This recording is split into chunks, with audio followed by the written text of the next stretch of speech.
Okay, so we have this situation. We've got our picture here of a cuboid which has base x by x and height h, so it's clearly got a square base. Okay, x by x. We're told in the question that the volume of this cuboid is 500, and we're also told that we're aiming to get this for the total surface area of the box. So the first thing we need to think about is, well, how do we get the surface area of a cuboid? So the surface area of a cuboid is the area of all 6 of these faces added together. Now, the bottom and top of the box are both squares. They're x by x.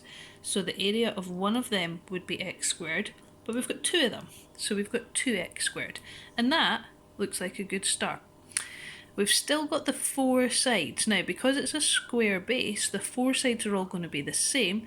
Those rectangles are going to have an area of xh.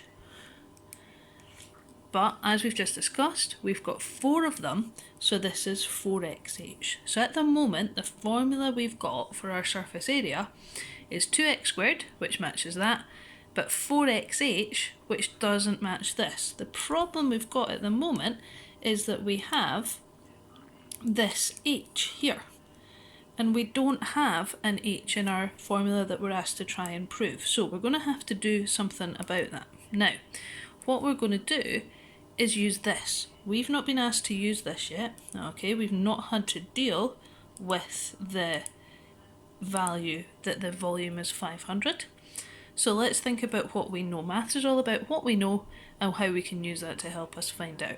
I know that the volume of any cuboid is given by length times breadth times height.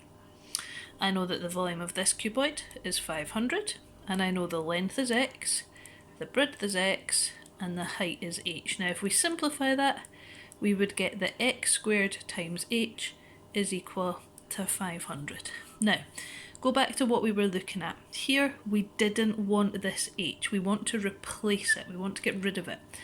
If we look at this and rearrange it, we could rearrange this. We don't want h multiplied by x squared, so we're going to divide by x squared.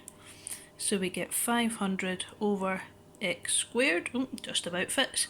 And now, if we put that in there, we should hopefully get the answer that we're looking for. So 2x squared plus 4x, replace it with what we've said h is, which is 500 over x squared, and I don't think you'll have too many problems from there, getting from this line back up to that line at the top.